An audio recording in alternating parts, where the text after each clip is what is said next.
When I was a kid, the disaster we worried about most was a nuclear war.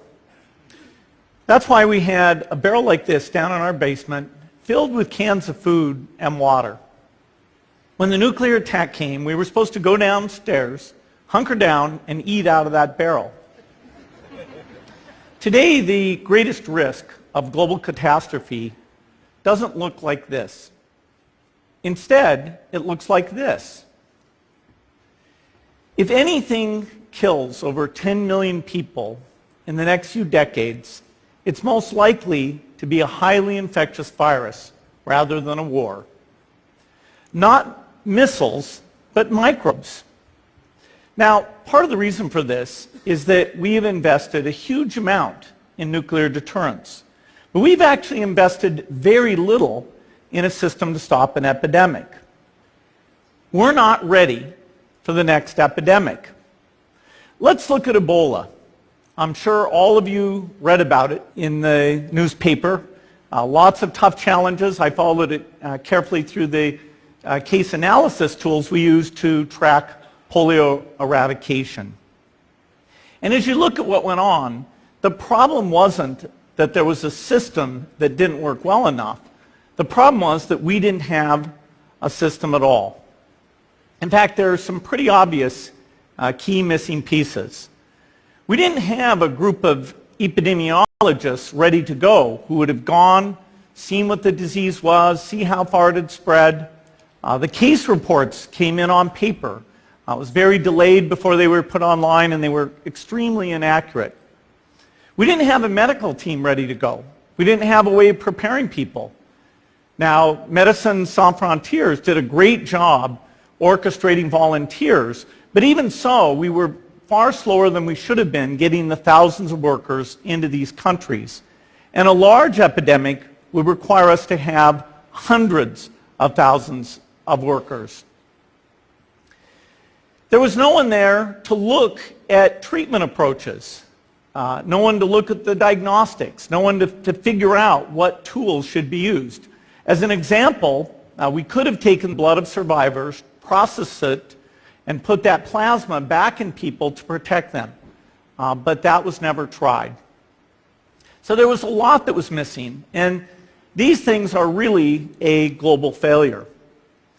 The WHO is funded to monitor epidemics, but not to do these things I talked about. Now in the movies, it's quite different. There's a group of handsome epidemiologists ready to go. They move in, they save the day, but that's just pure Hollywood. The failure to prepare could allow the next epidemic to be dramatically more devastating than Ebola. Let's look at the progression of Ebola over this year.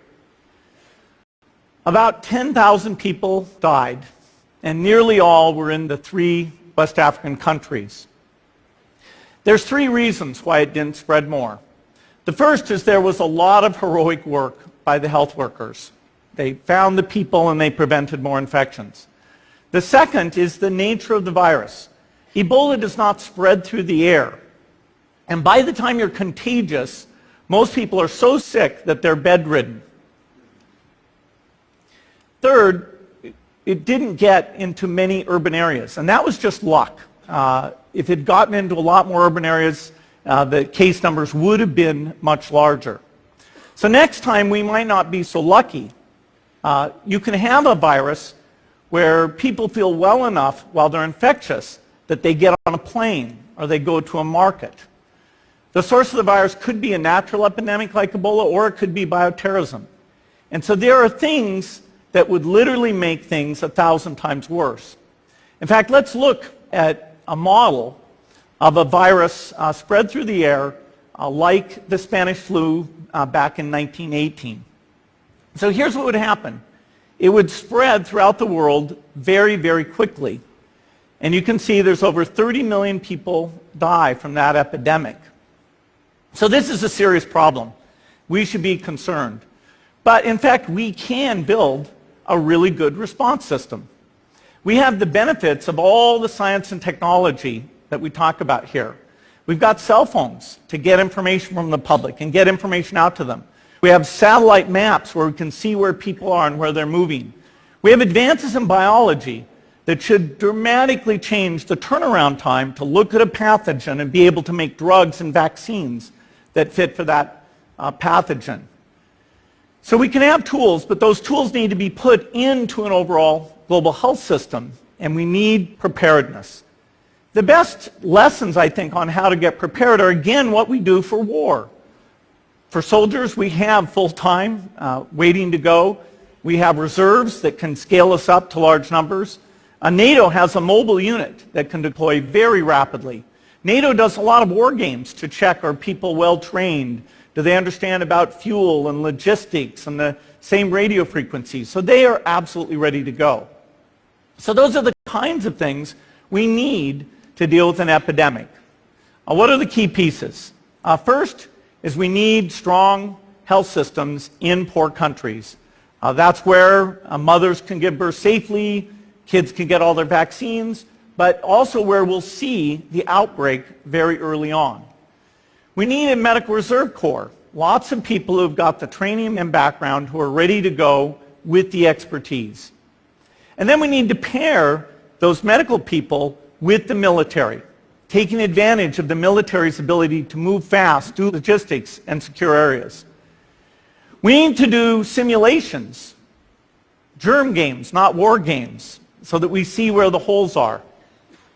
The last time a germ game was done in the United States was back in 2001, and it didn't go so well. So far the score is germs 1, people 0. Finally, we need lots of advanced R&D in areas of vaccines and diagnostics. There are some big breakthroughs like adeno-associated virus that could work very, very quickly. Now, I don't have an exact budget for what this would cost, but I'm quite sure it's very modest compared to the potential harm. The World Bank estimates that if we have a worldwide flu epidemic, global wealth will go down by over $3 trillion, and we'd have millions and millions of deaths. These investments offer significant benefits beyond just being ready for the epidemic. The primary health care, the R&D, those things would reduce global health equity and make the world more just as well as more safe. So I think this should absolutely be a priority. There's no need to panic. We don't have to hoard cans of spaghetti or go down into the basement. But we need to get going because time is not on our side. In fact, if there's one positive thing that can come out of the Ebola epidemic, it's that it can serve as an early warning, a wake-up call to get ready. If we start now, we can be ready for the next epidemic. Thank you.